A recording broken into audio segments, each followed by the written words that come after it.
Hello everyone, my nursing એકેડેમીમાં આપનું સ્વાગત છે. જે ગૌણ સેવા દ્વારા 138 ફિઝિયોથેરાપિસ્ટની ભરતી આવી છે તેના માટે માય નર્સિંગ એકેડેમી દ્વારા કોર્સ સ્ટાર્ટ કરવામાં આવ્યો છે. આ કોર્સ જે ગૌણ સેવાએ આપેલો છે એ પ્રમાણે જ કરાવવામાં આવશે. બધા ટોપિક્સ કવર કરવામાં આવશે અને એનું મટીરિયલ પણ આપવામાં આવશે. સાથે MCQs પણ આપવામાં આવશે ટોપિક વાઇઝ અને વીકલી ટેસ્ટ પણ લેવામાં આવશે.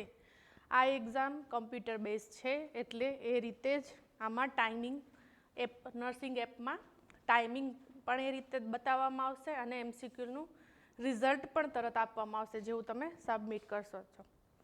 અને બધા ટોપિક જે ગૌણ સેવાએ સિલેબસમાં આપેલા છે એ રીતે કવર કરવામાં આવશે. અને ફેકલ્ટી બધા એ પોતાના ફિલ્ડમાં એક્સપર્ટ છે એવા છે બધા. અને ઓફલાઈન તથા ઓનલાઈન બેચ બંને સ્ટાર્ટ કરવામાં આવી છે. અને પહેલાં 100 કેન્ડિડેટ માટે ઓફર રાખવામાં આવી છે. પહેલાં 100 કેન્ડિડેટ સબસ્ક્રાઈબ કરશે તો એમને 3000 લેસ મળશે. તો આજે જ રજિસ્ટ્રેશન કરાવો માય નર્સિંગ એકેડેમી રાજકોટ. તો આજે આપણે MCQ લેશું. આપણે બધા જે ટોપિક કવર કરેલા છે એને રિલેટેડ MCQ લેશે અને એનો આન્સર શું કામ આવે છે એ ડિસ્કશન કરશું. આપણે એક્ઝામમાં MCQ બેઝ છે તો આપણે પહેલાં MCQ શું કહેવા માંગે છે એને કેરફુલી રીડ કરવું પડે અને પછી એના આન્સર તો 4 ઓપ્શન આપેલા છે એમાંથી જ હશે. તો પહેલાં એમાં કયા નહીં આવે એને એક્સક્લુડ કરીશું. એ પછી સિમિલર લાગતા હોય એને આપણે કમ્પેર કરીશું કે આ શું કામે આવી શકે. એના પરથી આપણે એને ટીક કરીશું. આપણે 1 બાય 1 જોઈએ. તો આજે આપણે સેશન સ્ટાર્ટ કરીએ છીએ. તો તમારો ફર્સ્ટ MCQ છે, which modality is dry in a nature. કઈ મોડાલિટી ડ્રાય છે નેચરમાં? આપણે ઇલેક્ટ્રોથેરાપીમાં આપીએ છીએ તો કઈ મોડાલિટી ડ્રાય હશે નેચરમાં? પેરાફિન વેક્સ બાથ. પેરાફિન વેક્સ બાથ છે. હોટ મોઇસ્ટ પેક, એના નામમાં જ મોઇસ્ટ લખેલું છે તો એ તો ડ્રાય નહીં હોય. તો આ કેન્સર. દેન ઇન્ફ્રારેડ રેડિયેશન, એ કદાચ આવી શકે. કોન્ટ્રાસ્ટ બાથ, કોન્ટ્રાસ્ટ બાથ એમાં ડીપ કરવાનું છે એટલે એ તો નહીં જ આવે. હવે પેરાફિન વેક્સ બાથ અને ઇન્ફ્રારેડ રેડિયેશન એમાંથી કઈ હોઈ શકે છે? પેરાફિન વેક્સ બાથમાં શું થશે કે તમે પેરાફિન વેક્સ બાથ અપ્લાય કરીશો કોઈ બી મેથડથી, ઈધર બ્રશિંગથી કે ડીપ કરીને કે પોર કરીને, તો શું થશે? એ બોડી એરિયાને કવર કરશે, એના અંદર હીટ પ્રોડક્શન થશે, એની અંદર સ્વેટ પ્રોડ્યુસ થશે. એટલે અને પેરાફિન વેક્સ હોય એ પણ લિક્વિડ ફોર્મમાં હોય છે તો એ મોઇસ્ટ હોય છે. તો આ નહીં આવે. તો તમારો આન્સર શું આવશે? Infrared radiation. કેમ કે ઇન્ફ્રારેડ રેડિયેશન ડ્રાય હોય છે. એમાં ખાલી ને ખાલી રેડિયેશન જ આપવામાં આવે છે. જે લેમ્પને પરપેન્ડિક્યુલર રાખી અને 50 to 75 સેન્ટીમીટર જેટલું બોડી પાર્ટથી એનું ડિસ્ટન્સ હોવું જોઈએ. અને અધર એરિયા આપણે ટોવેલથી કવર કરીએ છીએ અને પછી લેમ્પને સ્વિચ ઓન કરીએ છીએ. એટલે IR છે એ ડ્રાય ઇન નેચર છે. તો which modality is dry in nature? તો કે infrared radiation is dry in nature. પછી આપણે જોઈએ સેકન્ડ MCQ. તો the sensations experience by patient during IR should be. IRની ટ્રીટમેન્ટ આપીએ છીએ આપણે તો પેશન્ટને કેવા સેન્સેશન્સ આવવા જોઈએ? આપણે પેશન્ટને શું કહેશું? બર્નિંગ પેન સેન્સેશન આવવા જોઈએ, શાર્પ ટિંગલિંગ સેન્સેશન આવવા જોઈએ, કમ્ફર્ટેબલ વોર્મથ આવવા જોઈએ કે નમનેસ ફીલ થવી જોઈએ? કયા સેન્સેશન આમાંથી આવવા જોઈએ? કેરફુલી ઓપ્શન વાંચો તો શું લાગે છે કે બર્નિંગ સેન્સેશન હશે? એ તો કોન્ટ્રાક્ટ ઇન્ડિકેટેડ હોય છે. શાર્પ ટિંગલિંગ સેન્સેશન એ પણ કોન્ટ્રાઇન્ડિકેટેડ છે. નમ્બનેસ એ પણ ના આવી જોઈએ. તો શું છે એનો આન્સર? આન્સર છે કમ્ફર્ટેબલ વોર્મથ. જો કમ્ફર્ટેબલ વોર્મથ ફીલ થશે treatment time, during treatment time, તો જ એ પ્રોપર ટ્રીટમેન્ટ જાય છે. અધરવાઇઝ શું થશે સ્કિનમાં? તો કે બર્ન્સ થઈ જશે, બ્લિસ્ટર ફોર્મેશન થશે. તો આઈઆરના સેન્સેશન કેવા હોવા જોઈએ? Answer is C, comfortable warmth. Only gentle warmth indicate safe and effective treatment. એકદમ જેન્ટલ વોર્મથ ફીલ થવું જોઈએ.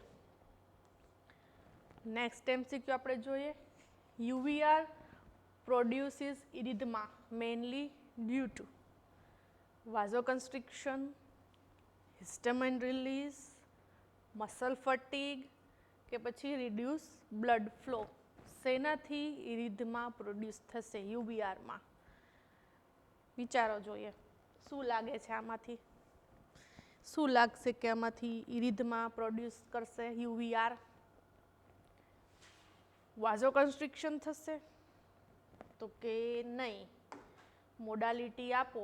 ખાલી ક્રાયોથેરાપીમાં જ વાઝોકન્સ્ટ્રિક્શન થાય છે. તો વાઝોકન્સ્ટ્રિક્શન એનો જવાબ નહીં આવે. હિસ્ટામાઇન રિલીઝ મે બી આવી શકે છે. મસલ ફટીગ થશે. આ તો આપણે મોડાલિટી આપીએ છીએ, એક્સરસાઇઝ તો નથી કરાવતા, એટલે મસલ ફટીગ તો નહીં જ થાય. Then reduce blood flow. Blood flow કેવી રીતે રિડ્યુસ થાય? ના જ થાય ને, કેમ કે વાઝોકન્સ્ટ્રિક્શન થાય તો થાય, વાઝોકન્સ્ટ્રિક્શન તો થતું નથી. તો આનો આન્સર આવશે બી, હિસ્ટામાઇન રિલીઝ. જેમ આપણે એપ્લિકેશન આપીએ છીએ યુવીઆરની, તો એ ઇરિધમા કોઝ કરે છે. કેમ કે અંદર સ્કિનની અંદર જે વેસલ્સ છે એનું વાઝોડાયલેટેશન્સ થાય છે. જે સેલ્સમાં રહેલો સબસ્ટન્સ છે હિસ્ટામિન, એનું રિલીઝ થશે, જેના લીધે સ્કિન પર રેડનેસ, માઇલ્ડ રેડનેસ આવશે, માઇલ્ડ પિંક એપિયરન્સ આવશે. Specially UVB. UVB causes erythema through photochemical reaction in the skin. Photochemical reaction શું છે?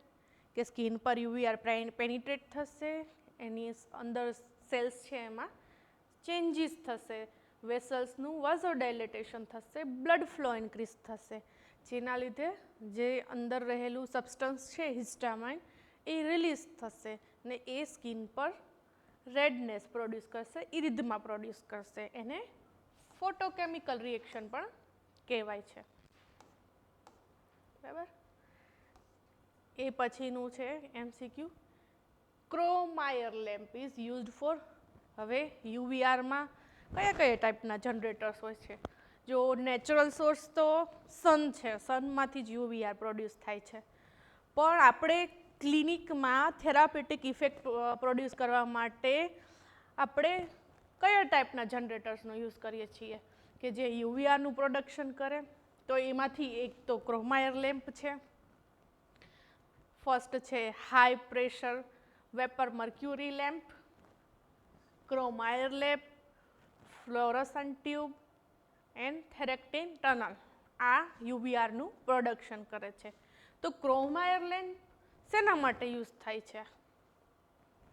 ઇન્ફ્રારેડ? તો કે નહીં.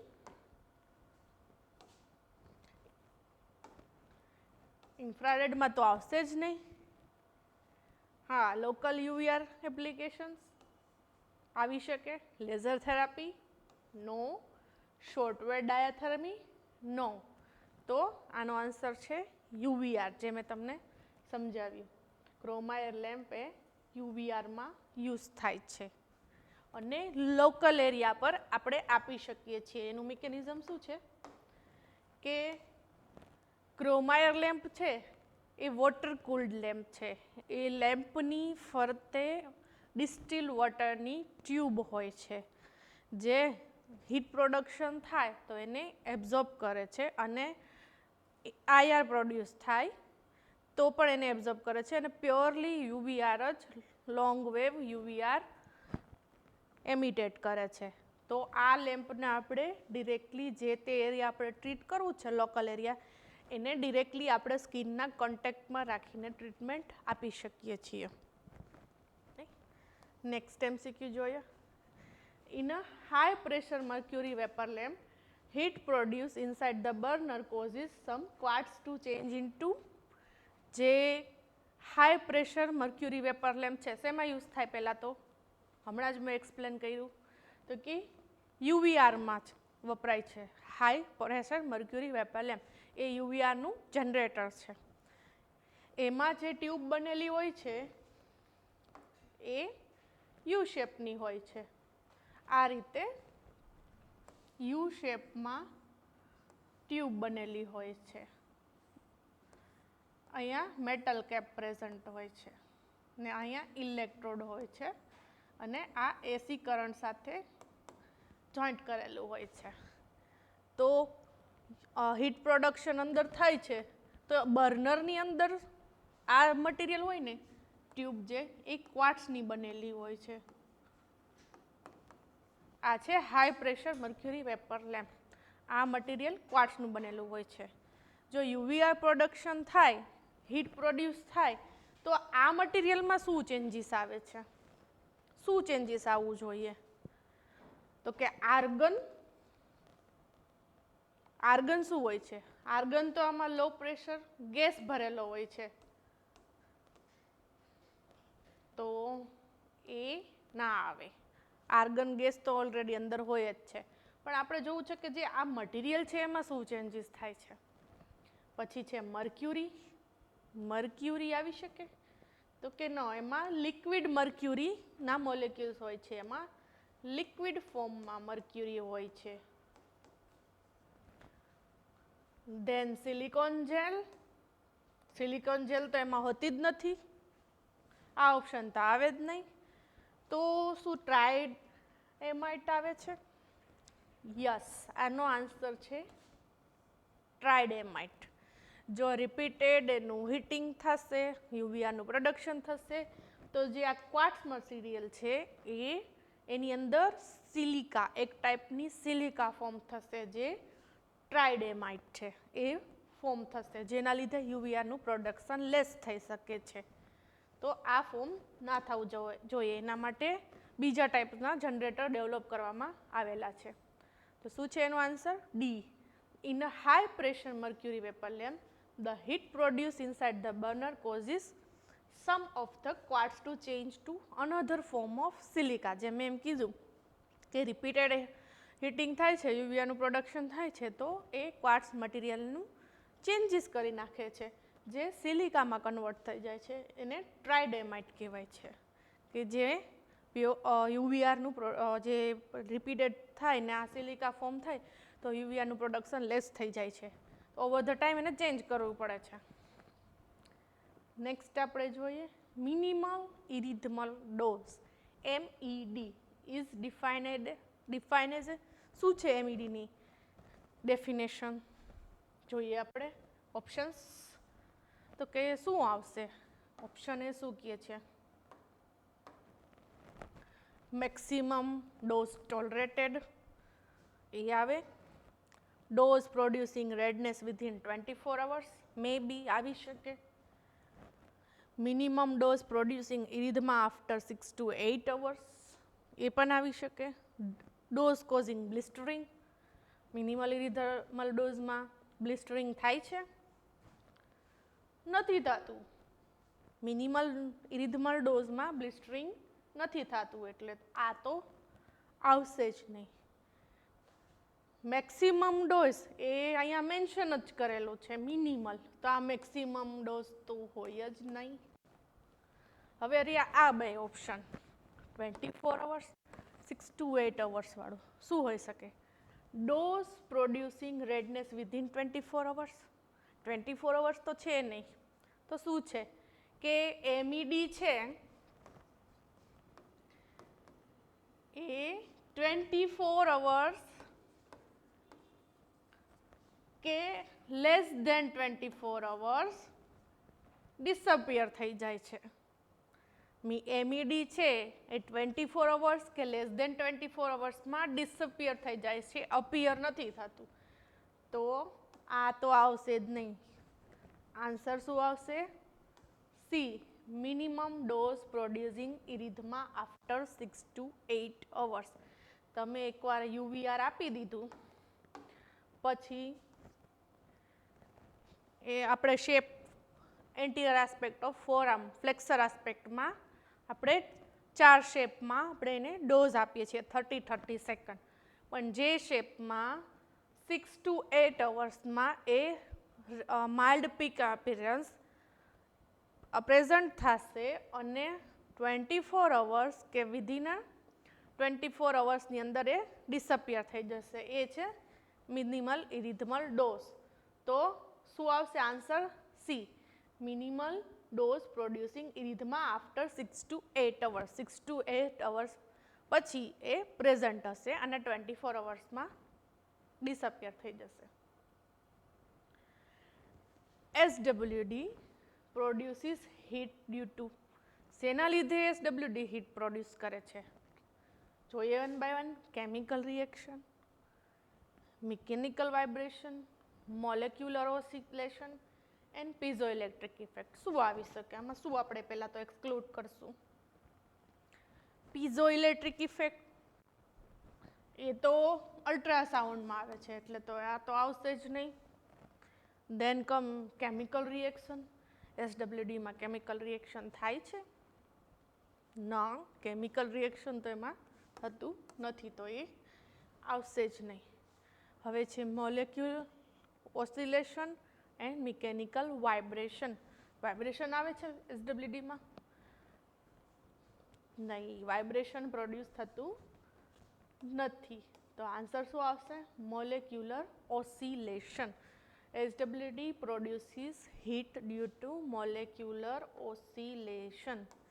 જોઈએ શું છે કે SWD એક તો હાઈ ફ્રીક્વન્સી કરંટ છે, જેની ફ્રીક્વન્સી હાઈ ફ્રીક્વન્સી કરંટ શું પ્રોડ્યુસ કરશે? SWD high frequency current electromagnetic produce કરશે. એની ફ્રીક્વન્સી 27 to 12 મેગાહર્ટ્ઝ છે. Polar molecular response. SWD આપણે આપ્યું છે તો શું થશે? વોટર મોલેક્યુલ્સ ડાયપોલ્સ એટલે પ્લસ મોલેક્યુલ અને નેગેટિવ મોલેક્યુલ. પ્લસ મોલેક્યુલ્સ છે એ નેગેટિવ ઇલેક્ટ્રોડ તરફ જશે અને નેગેટિવ મોલેક્યુલ્સ છે એ પોઝિટિવ ઇલેક્ટ્રોડ તરફ થશે. એટલે આપણી ટિશ્યુમાં જે વોટર પ્રેઝન્ટ છે એની વાત થાય છે. તો એ વોટર મોલેક્યુલ્સનું ડાયપોલ થશે. they try to align with the rapidly changing electric field. જે ઇલેક્ટ્રિક ફિલ્ડ રેપિડલી ચેન્જ થાય છે એની સાથે એલાઇનમાં રહેવાની કોશિશ કરશે. Rapid back and forth movement. જે મોલિક્યુલ્સની છે rapidly to and fro movement થશે. Molecule oscillated millions of time per second. Oscillation એટલે શું? જે મોલેક્યુલ્સ છે એની મૂવમેન્ટ થશે. ઓસિલેશન રેપિડલી મૂવમેન્ટ થશે એકદમ. They can't keep perfectly. એક જ પરફેક્ટલી મોશનમાં નહીં રહે, એમની મોશન થયા રાખશે કન્ટિન્યુઅસલી અને એની વચ્ચે ઓસિલેશન થશે, ઘર્ષણ થશે. એના લીધે આ જે ફ્રિક્શન થશે તો હીટ પ્રોડક્શન થશે. હીટ પ્રોડક્શન થશે ને આ friction deep tissue heating produce કરશે. એટલે આનો આન્સર આવે છે મોલેક્યુલર ઓસિલેશન. આખી પ્રોસેસને શું કહેવાય છે? Molecular oscillation. તો SWDમાં મેઇનલી મોલેક્યુલર ઓસિલેશન થશે એટલે હીટ પ્રોડક્શન થશે. તો આન્સર આવશે સી, મોલેક્યુલર ઓસિલેશન. હવે નેક્સ્ટ આપણે જોઈએ પલ્સ્ડ શોર્ટ વેવ ડાયાથર્મી. એને શોર્ટ ફોર્મમાં PSW કીધું છે. Is preferred over SWD. શું લખ્યું છે? Preferred over SWD in acute conditions because શું કામે PSW SW ઉપર પ્રિફર થાય છે એક્યુટ કન્ડિશન્સમાં? શું કામે? તો ઓપ્શન છે higher heat production, lower frequency, non thermal effect and dipper penetration. શું આવી શકે એનો આન્સર? વિચારો જોઈએ. Higher heat production. Higher heat production છે એ તો એસડબ્લ્યુડીમાં થશે, પીએસડબ્લ્યુડીમાં નહીં થાય, કેમ કે પીએસડબ્લ્યુડી બસ્ટ ફોર્મ, શોર્ટ બસ્ટમાં જશે. એસડબ્લ્યુડી કન્ટિન્યુઅસ ફોર્મમાં જશે. જ્યારે આમાં ઓન ઓફ સાયકલ હશે, આ રીતે બસ્ટ ફોર્મ થશે પીએસડબ્લ્યુડીમાં. આ જે સાયકલ છે એ ઓન સાયકલ છે ને આ છે એ ઓફ સાયકલ છે. ફ્રીક્વન્સી બેની સેમ હશે 27.12 મેગાહર્ટ્ઝ. પણ આ રીતે પલ્સીસમાં જશે પીએસડબ્લ્યુ. તો એ હાયર હીટ પ્રોડક્શન તો નહીં જ કરે, કેમ કે આ ઓફ ટાઈમ છે, એમાં હીટ પ્રોડક્શન નહીં થાય. ઓન ટાઈમમાં કદાચ માઇલ્ડ હીટ પ્રોડક્શન થાય, એટલે હાયર હીટ પ્રોડક્શન તો એનો આન્સર નહીં આવે. દેન લોઅર ફ્રીક્વન્સી, કેમ કે આ તો ઓલરેડી હાયર ફ્રીક્વન્સી કરંટ્સ છે 27.12 મેગાહર્ટ્ઝ, તો લોઅર ફ્રીક્વન્સી તો નહીં આવે. દેન ડીપર પેનિટ્રેશન. ડીપર પેનિટ્રેશન તો થશે, પણ આ બંનેમાંથી શું આવી શકે? શું લાગે છે? બંને ડીપ પેનિટ્રેટ તો કરે જ છે, તો એની કઈ ઇફેક્ટ આવશે? શું કામે આપણે એને યુઝ કરીએ છીએ? પેનિટ્રેશન તો બરાબર છે, પણ ઇફેક્ટ શું છે કે જે આપણે એને એક્યુટ કન્ડિશનમાં યુઝ કરીએ છીએ ને એસડબ્લ્યુડીને આપણે એને યુઝ નથી કરતા, કેમ કે આ નોન થર્મલ ઇફેક્ટ આપે છે, આ નહીં આવે. નોન થર્મલ ઇફેક્ટ શું છે કે એ એક્સેસિવ હીટ પ્રોડ્યુસ નહીં કરે, કેમ કે એ પલ્સીસમાં જાય છે, એટલે ઓફ ટાઈમ છે, ઓન ટાઈમ છે, ઓફ ટાઈમ છે, ઓન ટાઈમ છે. એ ડ્યુરેશનમાં એકદમ મિનિમલ પ્રોડ્યુસ થાય, તો એકદમ મિનિમલ હીટ પ્રોડક્શન થાય. જો એક્યુટ કન્ડિશનમાં તમે કન્ટિન્યુઅસ એસડબ્લ્યુડી આપી દો, એક તો એનામાં ઓલરેડી ઇન્ફ્લામેટરી ચેન્જીસ પ્રેઝન્ટ હોય, એનું ટેમ્પરેચર વધારે હોય, એનું ઇન્ફ્લામેશન વધી શકે છે, એટલે એક્યુટ કન્ડિશનમાં આપણે કન્ટિન્યુઅસ એસડબ્લ્યુડી આપતા નથી, એના બદલે પલ્સ એસડબ્લ્યુડી અપાય છે, કેમ કે એ નોન થર્મલ ઇફેક્ટ પ્રોડ્યુસ કરે છે. એ હીટ પ્રોડક્શન નથી કરતું, પણ જે સેલ લેવલે છે ને એ વર્ક કરે છે, સેલ્યુલર લેવલે વર્ક કરે છે. તો આન્સર આવશે C. In pulse short wave diathermy energy is delivered in pulses. જે મેં કીધું એમ પલ્સીસમાં ડિલિવર થશે. There is a on time and off time. Okay, heat disappears during off time, so no heat buildup, એટલે એ non thermal effect produce કરે છે. આપણે એને એક્યુટ સ્ટેજમાં યુઝ કરીએ છીએ. Now next, compare to condenser field method, the cable method. એસડબ્લ્યુડીની બે મેથડ છે, condenser field method and cable method.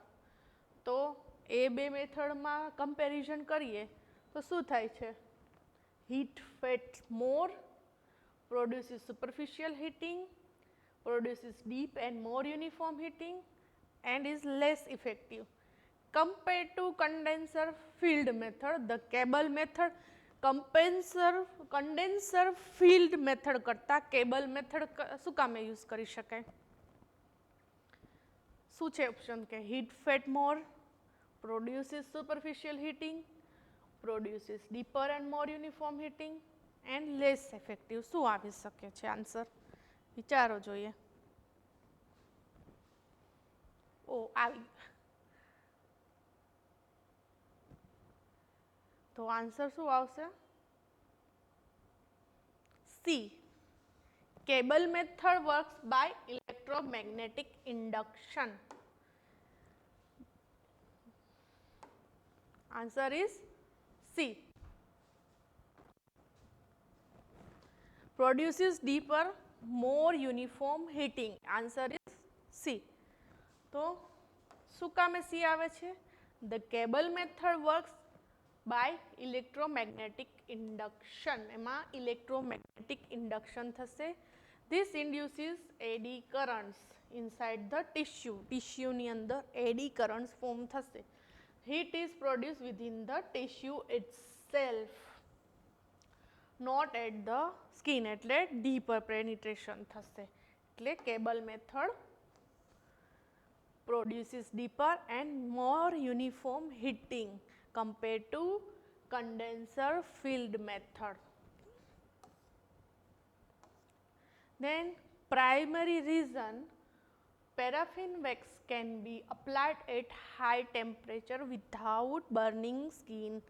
High ટેમ્પરેચરે આપણે પેરાફિન વેક્સ બાથ અપ્લાય કરી શકીએ છીએ વિથઆઉટ બર્નિંગ સ્કિન.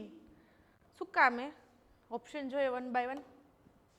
હાઈ સ્પેસિફિકેટ આવી શકે. પેરાફિન વેક્સ બાથ એ તો સુપરફિશિયલ હીટિંગ મોડાલિટી છે, તો હાઈ સ્પેસિફિક હીટ તો નહીં આવે.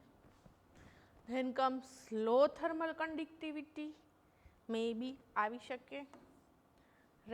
રેપિડ ઇવાપોરેશન થઈ શકે છે, પણ આપણે એને કવરિંગ આપી દઈએ છીએ એટલે પર ઇવાપોરેશન નથી થતું, તો એ આન્સર તો નહીં આવે. હાઈ વિસ્કોસિટી, પેરાફિન વેક્સ બાથની થિકનેસ તો છે પણ એને લીધે કંઈ સેન્સેશનમાં કંઈ ઇફેક્ટ તો ન થાય, એટલે એ આન્સર નહીં આવે. આન્સર આવશે લો થર્મલ કન્ડક્ટિવિટી. શું કામ આપણે અપ્લાય કરીએ છીએ હાઈ ટેમ્પરેચરે? કેમ કે એની લો થર્મલ કન્ડક્ટિવિટી છે, એટલે એ સ્કિનમાં બર્નિંગ સેન્સેશન નહીં પ્રોડ્યુસ કરી શકે. Low thermal conductivity allows the slower heat transfer and prevents burn. Low thermal conductivity છે એટલે પેરાફિન વેક્સ બાથ જે વોટરની કમ્પેરમાં જે વોટર બોલ થાય છે એની કમ્પેરમાં ઓછી હીટમાં એ હીટ થઈ જશે, ઓછા ટેમ્પરેચરે, જેના લીધે સ્કિનમાં ઇઝીલી હીટ ટ્રાન્સફર થશે અને બર્નિંગ સેન્સેશન નહીં આવે. તો સ્લોવર હીટ ટ્રાન્સફર કરશે સ્કિનમાં, એટલે answer B, low thermal conductivity.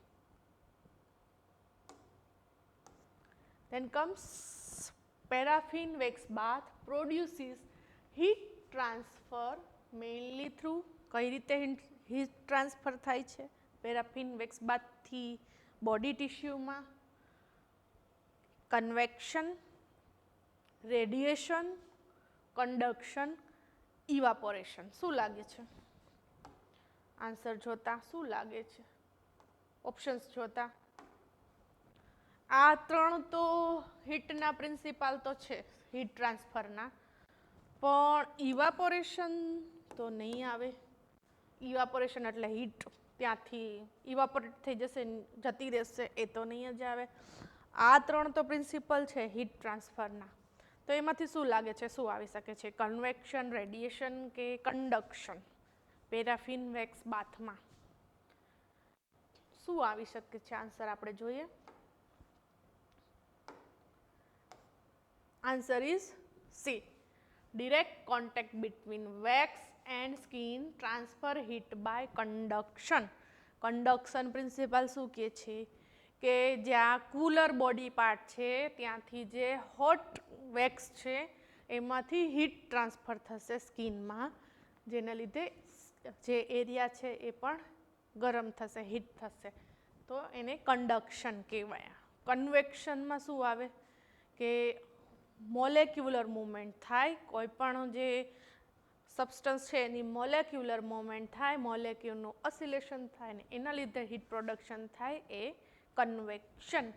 And radiation, જેમ કે આયરમાં રેડિયેશન થઈને સ્કિનમાં એબ્ઝોર્બ થાય છે, એ છે radiation.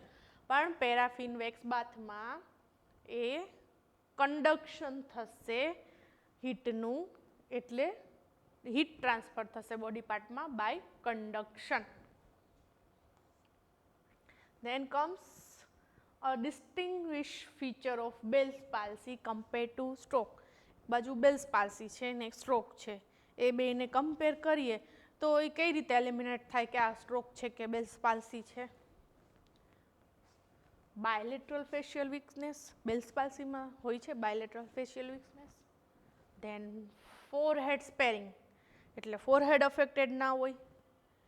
Involvement of entire half of the face involvement હોય, કે ગ્રેજ્યુઅલ ઓનસેટ, કે ધીરે ધીરે એ વધે છે. શું આવી શકે છે આન્સર? વિચારો જોઈએ. બાયલેટરલ ફેશિયલ વીકનેસ તો એ કોઈમાં નહીં હોય, નહીં સ્ટ્રોકમાં હોય કે નહીં બેલ્સ પાલ્સીમાં હોય, વન સાઇડ જ હશે. ફોરહેડ સ્પેરિંગ પણ નહીં થાય, ફોરહેડ તો અફેક્ટેડ હશે. ગ્રેજ્યુઅલ ઓનસેટ પણ નહીં હોય, તો આન્સર શું આવશે? Involvement of entire half of the face. Half of the face આખું અફેક્ટેડ હશે બેલ્સ પાલ્સીમાં. એ એનું ડિસ્ટિંગ્વિશ ફીચર્સ છે સ્ટ્રોકથી. સ્ટ્રોકમાં બની શકે કે ફેસનો લોઅર કમ્પાર્ટમેન્ટ ક્યારેક અફેક્ટેડ હોય, ક્યારેક અપર કમ્પાર્ટમેન્ટ અફેક્ટેડ હોય, એવું બને. અને હાફ ઓફ ધી ફેસ પણ અફેક્ટેડ હોય, એવું પણ થાય છે. પણ બેલ્સ પાલ્સીમાં purely half of the face affected હોય છે. Both upper and lower face muscles are paralysed. તો આન્સર આવશે C. Then comes, which assessment tool grades facial nerve function? કયું અસેસમેન્ટ ટૂલ આપણે યુઝ કરીએ છીએ જેનાથી આઈડેન્ટિફાય થાય કે આ બેલ્સ ફેશિયલ નર્વ અફેક્ટેડ છે? ઓપ્શન છે Glasgow coma scale, House Brackmann scale, Barthel index and Ashworth scale. શું આવશે?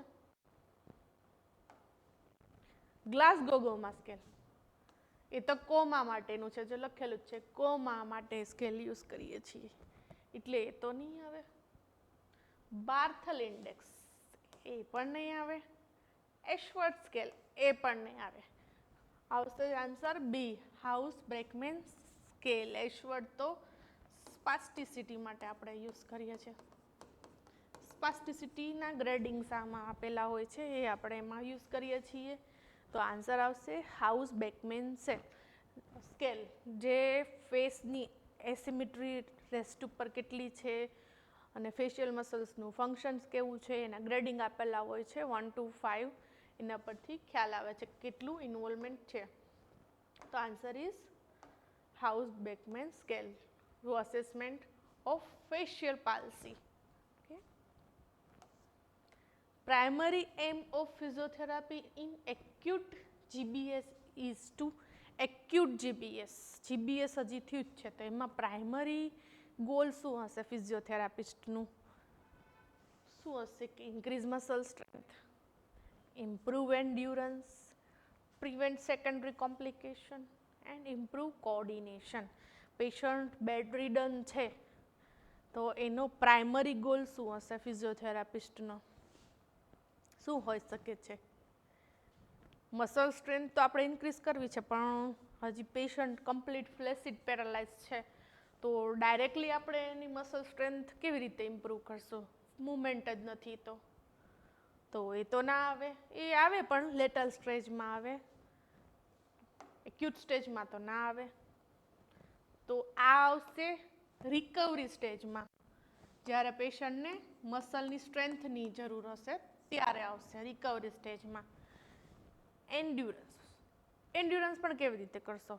પેશન્ટ એક્યુટ સ્ટેજમાં છે, આ એન્ડ્યુરન્સ પણ રિકવરી સ્ટેજમાં આપણે ઇમ્પ્રૂવ કરશે. એનું ઇમ્પ્રૂવ કોઓર્ડિનેશન, મુવમેન્ટ જ નથી તો કોઓર્ડિનેશન કેવી રીતે ઇમ્પ્રૂવ થશે? તો આ પણ નહીં આવે.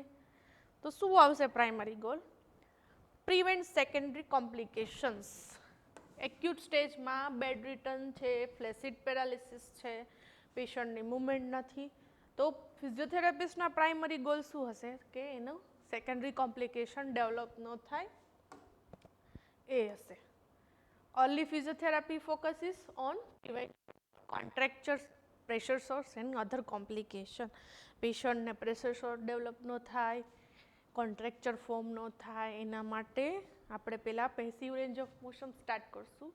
મસલની પ્રોપર્ટી મેન્ટેન રહે, કોન્ટ્રેક્ચર્સ ડેવલપ ન થાય મસલ્સમાં.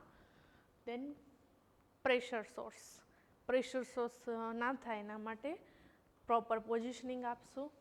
અને બીજા રેસ્પિરેટરી કોમ્પ્લિકેશન પણ ન થાય એના માટે જો ઇન્વોલ્વમેન્ટ હશે તો પેશન્ટ વેન્ટિલેટર ઉપર હશે, પણ ના થાય એના માટે આપણે ચેસ્ટ ફિઝિયોથેરાપી પણ સ્ટાર્ટ કરી શકીએ છીએ. તો answer is C, prevention of contracture and complications.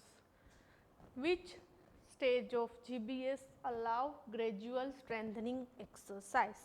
કયા સ્ટેજમાં તમે ગ્રેજ્યુઅલ સ્ટ્રેન્થનિંગ એક્સરસાઇઝ સ્ટાર્ટ કરશો જીબીએસમાં? શું આવશે? Acute stage, progressive stage, plateau stage કે રિકવરી સ્ટેજ? કયા સ્ટેજમાં આપણે એને સ્ટ્રેન્થનિંગ એક્સરસાઇઝ કરાવશું જીબીએસ પેશન્ટમાં? શું લાગે છે આન્સર? અક્યુટ સ્ટેજ. અક્યુટ સ્ટેજમાં તો પેશન્ટ બેડ રિડન હશે, ફ્લેસિડ પેરાલિસિસ હશે, મૂવમેન્ટ જ નહીં હોય. તો આપણો ગોલ આગળના એમસીક્યુમાં ડિસ્કશન કર્યું એનું કોન્ટ્રેક્ચર ન થાય, પ્રેશર શોર્ટ ડેવલપ ન થાય, એ માટે આપણે પ્રિવેન્ટિવ ટ્રીટમેન્ટ કરશું. એટલે એક્યુટ સ્ટેજમાં તો ગ્રેજ્યુઅલ સ્ટ્રેન્થનિંગ તો નહીં થાય. પ્રોગ્રેસિવ સ્ટેજ, પ્રોગ્રેશન થાય છે પેશન્ટનું, પણ હજી એટલી એની સ્ટ્રેન્થ નથી કે ડિરેક્ટલી તમે એને વેટ પકડાવી દો. તો તમે એક્યુટ રિકવરી સ્ટેજ હોય, આ પ્રોગ્રેસિવ સ્ટેજ હોય, તો એમાં શું કરાવી શકો? કે એક્ટિવ એક્સરસાઇઝ કરાવી શકો, એક્ટિવ આસિસ્ટેડ એક્સરસાઇઝ કરાવી શકો. તો પ્રોગ્રેસિવ સ્ટેજમાં નહીં. પ્લેટુ સ્ટેજ. પ્લેટુ સ્ટેજ એટલે શું? તો એક જગ્યાએ એ ફિક્સ થઈ ગયું છે કે આનાથી વધુ ચેન્જીસ ન થાય, તો એ સ્ટેજમાં તો ના જ કરાવી શકો. તો આપણે એને રિકવરી સ્ટેજમાં આપણે એને સ્ટ્રેન્થનિંગ એક્સરસાઇઝ કરાવશું, ગ્રેજ્યુઅલ સ્ટ્રેન્થનિંગ કરાવશું. તો પેશન્ટના મસલ્સ સ્ટ્રોંગ થાય, પેશન્ટ ઇન્ડિપેન્ડન્ટ બને. તો gradual strengthening exercise in GBS we start in a recovery stage, જ્યારે પેશન્ટને સ્ટ્રેન્થની જરૂર છે ત્યારે. Strengthening is safe during recovery. Otherwise શું થાય? ને વેટ પકડાવી દો એટલી કે ગ્રાસ્પ કરી શકે એવું હોય જ નહીં, તો મસલના ડેમેજ થવાના પણ ચાન્સીસ છે. તો આપણે એને રિકવરી સ્ટેજમાં આપશું. નેક્સ્ટ છે, which the following is assumed as a higher mental function? કયું છે જે હાયર મેન્ટલ ફંક્શન નથી? બરાબર, નોટ લખ્યું છે, આ વર્ડને ખાસ જોવાનું કે which of the following is not assumed as a higher mental function? આમાંથી કયું હાયર મેન્ટલ ફંક્શન નથી? કયું નથી? શું લાગે છે? ઓરિએન્ટેશન, એ તો હાયર મેન્ટલ ફંક્શન છે. પર્સનને પ્લેસ, ટાઈમ અને પર્સન, એ બધું ઓરિએન્ટેડ છે કે નહીં આપણે પેશન્ટમાં જોઈએ છીએ. અટેન્શન જોઈએ છીએ, પેશન્ટ અટેન્ડેડ છે કે નહીં, ડિવાઇડેડ અટેન્શન છે કે સસ્ટેન્ડ અટેન્શન છે. બરાબર. દેન સ્પીચ. સ્પીચ આપણે જોઈએ જ છે એ મોટર સ્પીચ ડિસઓર્ડર છે, વર્નિક્સ એરિયા ઇન્વોલ્વ છે કે શું અફેક્ટેડ છે, એ આપણે બધું હાયર મેન્ટલ ફંક્શનમાં આપણે જોઈએ છીએ. તો આન્સર આવશે ડી. D vision. એ શું છે? ક્રેનિયલ નર્વ એક્ઝામિનેશનમાં આપણે વિઝનને ચેક કરીએ છીએ. તો આનો આન્સર છે વિઝન. આ બધા હાયર મેન્ટલ ફંક્શન છે. આ વિઝન છે, ક્રેનિયલ નર્વ એક્ઝામિનેશન છે, part of cranial nerve examination. Okay, testing for cranial nerve rest are the part of higher mental function. Now we see cranial nerve 1, 2 and 8 are pure motor, mixed, pure sensory કે autonomous? કઈ ટાઈપની nerves છે? First, second and 8 cranial nerve.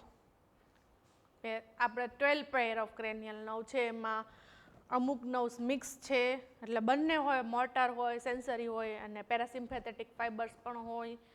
અમુક pure sensory છે, ખાલી sensation જ કેરી કરવાનું કામ કરે છે, અને અમુક મોટર છે, ઓનલી મોટર, મસલ્સને જ વર્ક કરાવે છે.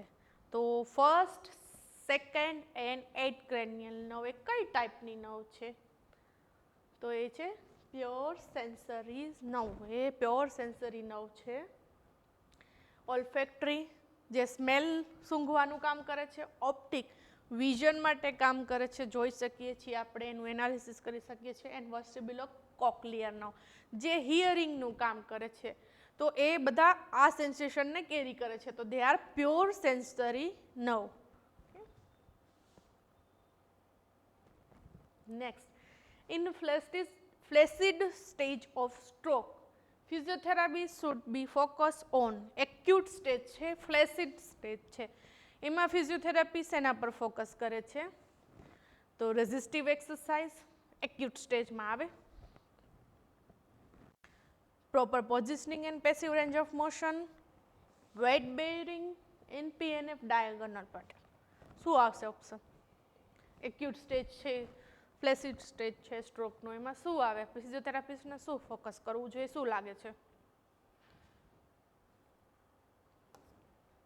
શું આવશે આન્સર? બી, પ્રિવેન્ટ સેકન્ડરી કોમ્પ્લિકેશન. પેશન્ટ ફ્લેસિડ છે, મૂવમેન્ટ કરી શકતું નથી, તો શું જોશું કે જોઈન્ટ સ્ટીફનેસ પ્રોડ્યુસ ન થાય.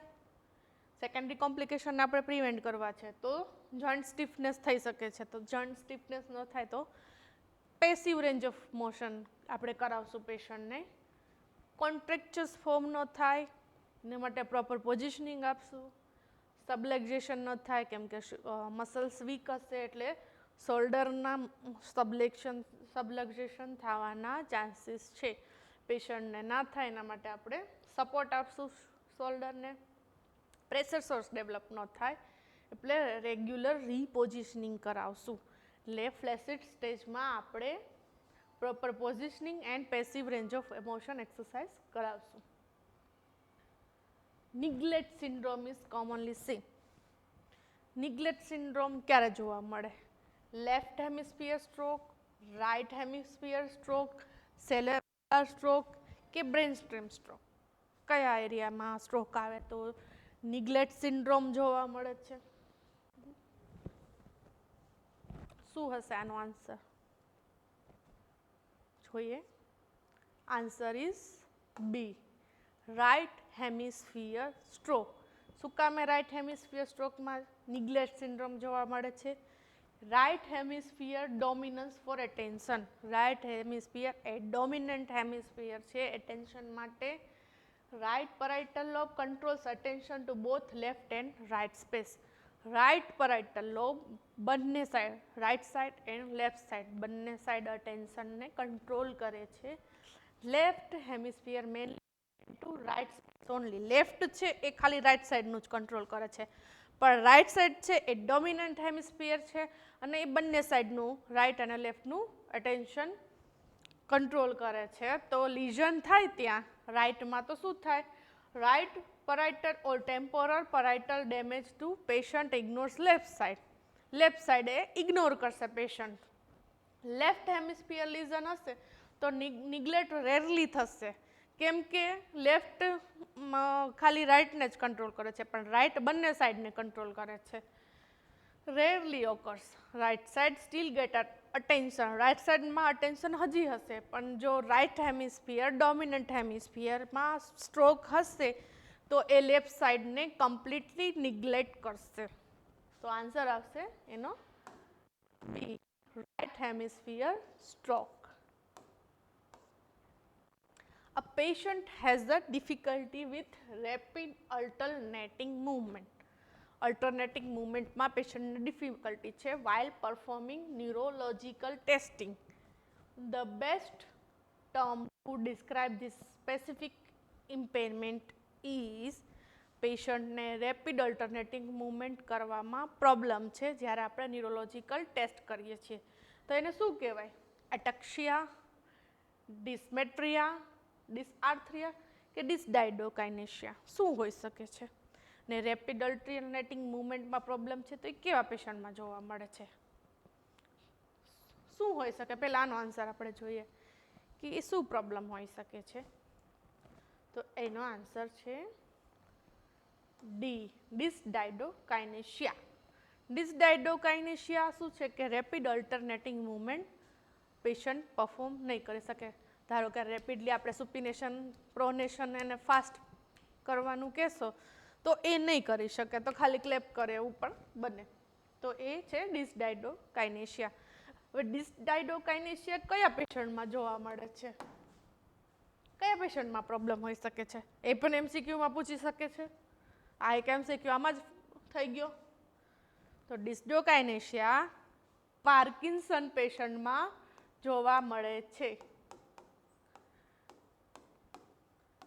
કેમ કે એને કોર્ડિનેશન અફેક્ટેડ હોય છે એટલે ડિસડાયડોકાઇનેશિયા જોવા મળે છે. Typical cardinal feature of Parkinson.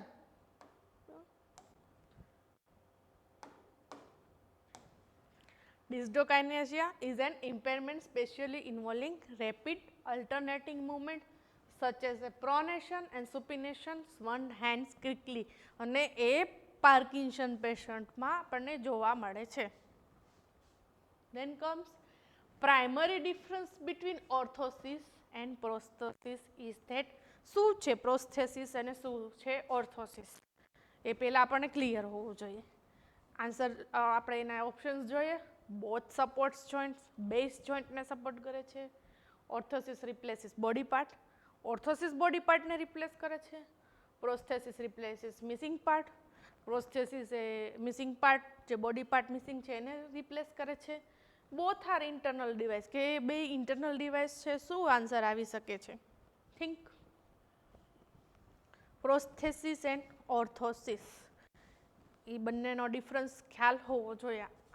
આના માટે શું હોઈ શકે છે?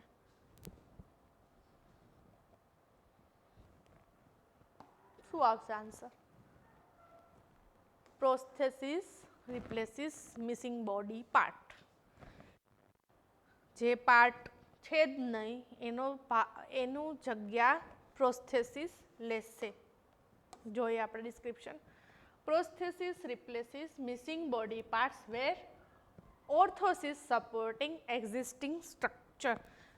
પ્રોસ્થેસિસ તો જે એમ્પ્યુટેશન થઈને ભાગ બોડી પાર્ટ જતો રહ્યો છે એને એની જગ્યાએ ફિટ થશે પ્રોસ્થેસિસ. જ્યારે ઓર્થોસિસ છે એ બોડી પાર્ટ તો હશે પણ એના જે ડિફોર્મિટી ફોર્મ થાય છે એને આગળ વધવા નહીં દે, એને સપોર્ટ કરશે, એને નોર્મલ પોઝિશનમાં ફિક્સ રાખશે. એટલે આપણે ઓર્થોસિસ યુઝ કરીએ છીએ. તો આન્સર એનો આવશે prosthesis replaces missing body parts. Next જોઈએ. Static orthosis primary use to. Static orthosis. Static means fix હોય, સ્ટેબલ હોય. શું આવશે answer? Static orthosis is primary use to allow joint of motion, strengthening the muscle, maintain joint position, improve endurance. શું લાગે છે? Static ઓર્થોસિસ નામ જ suggest કરે છે સ્ટેટિક છે એટલે શું હશે? સ્ટેટિક એટલે સ્ટેબલ, મૂવમેન્ટ ના થવા દે. તો આ ઓપ્શન તો આવશે જ નહીં. Allow the joint motion, joint motion નહીં થવા દે. જોઈન્ટ મોશન નહીં થાય તો મસલ સ્ટ્રેન્થનિંગ કેવી રીતે કરી શકે? એ પણ નહીં આવી શકે. એન્ડ્યુરન્સ કેવી રીતે ઇમ્પ્રૂવ થાય? મૂવમેન્ટ જ નથી થતી તો એન્ડ્યુરન્સ તો ઇમ્પ્રૂવ થશે જ નહીં. મેન્ટેન જોઈન્ટ પોઝિશન એટલે ડિફોર્મિટી ફોર્મ ન થાય એના માટે એ જોઈન્ટ પોઝિશનને મેન્ટેન કરશે. તો આન્સર આવશે એનો C. Static orthosis is primary use to maintain joint position, neutral પોઝિશનમાં એને મેન્ટેન રાખશે. Hold joint in a fix alignment. Pressure sensitive area of the transtibial residual limb are transtibial residual limb.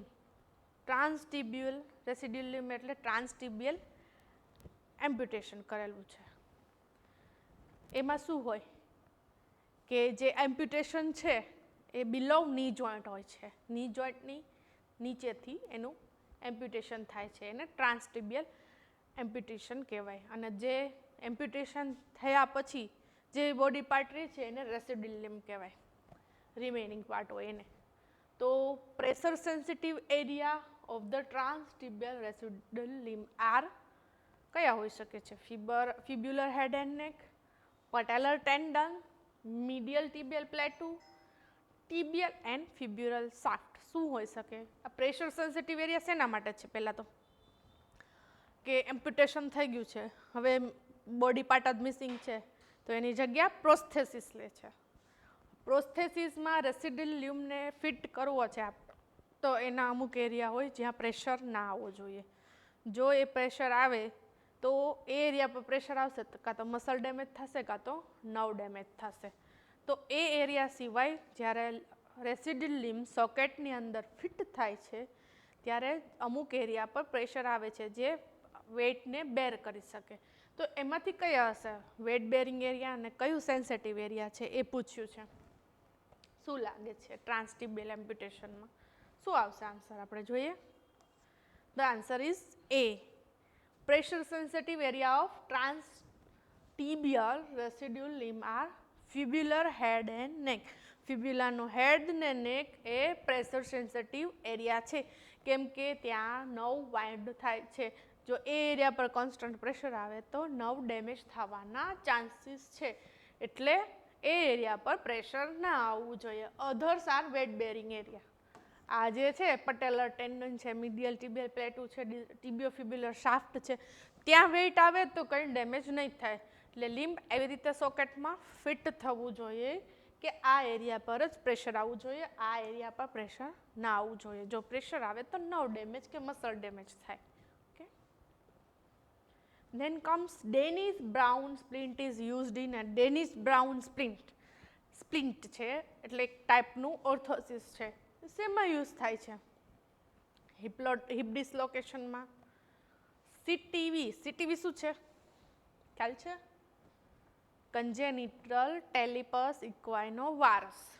બરાબર. ઇક્વાઇનસ ફૂટ ને પેસ planes આ બધી condition છે, એમાંથી શેમાં યુઝ થાય છે ડેનિસ બ્રાઉન સ્પ્લિન્ટ? કઈ કન્ડિશનમાં યુઝ થશે આ સ્પ્લિન્ટ? શું લાગે છે આન્સર? બી. સીટીવી એમાં યુઝ થાય છે. For hip dislocation pelvic harness is used. Hip dislocation હોય તો પેલ્વિક હાર્નેસ યુઝ થાય છે. For pes planus support is use. Pes planus એટલે શું? ફૂટ ફ્લેટ હોય. ફૂટ ફ્લેટ હોય એના માટે મીડિયલ આર્ચ સપોર્ટ આપવામાં આવે છે. તો for equinus foot heel support is used. Equinus foot હોય તો એમાં હિલ સપોર્ટ આપવામાં આવે છે શૂની અંદર. અને ડેનિસ બ્રાઉન સ્પ્લિન્ટ છે એ કન્જેનિટલ ટેલિપસ ઇક્વાઇનો વારસમાં આપવામાં આવે છે. એ સ્પ્લિન્ટ છે ને 2 ફૂટની વચ્ચે એક બાર હોય છે. આ રીતનું શૂ હોય છે ચાઇલ્ડમાં, એ જે ફૂટને અબડક્ટેડ પોઝિશનમાં રાખે આવી રીતે મેટલ બાર હોય છે જે 12 થી 2 ફૂટ અબડક્ટેડ પોઝિશનમાં રહે. તો એ આ ટાઈપની ડેનિસ બ્રાઉન સ્પ્લિન્ટ હોય છે. ડે ટાઈમે આપે છે, નાઇટ ટાઈમે આપે છે. ઓકે, આ ડિફરન્ટ ટાઈપના સ્પ્લિન્ટ યુઝ થાય છે. તો શેમાં યુઝ થાય છે? તો કે સીટીવીમાં. આ કોઈમાં નહીં યુઝ થાય. આના માટે હિપ ડિસ્લોકેશન માટે હાર્નેસ આવે છે, ઇક્વાઇનસ ફૂટ માટે સપોર્ટ આપવામાં આવે છે, પેસ પ્લાનસ ફૂટ ફ્લેટમાં મીડિયલ આર્ચ સપોર્ટ આપવામાં આવે છે, ને સીટીવીમાં ડેનિસ બ્રાઉન સ્પ્લિન્ટ યુઝ કરવામાં આવે છે. ઓકે, તો આજે આપણો MCQ સેશન અહીંયા પૂરો થાય છે. જો કંઈ તમને ડાઉટ્સ હોય તો પછી તમે જણાવી શકો છો. આ એક વખત બધા MCQ જોઈ લેજો. Thank you.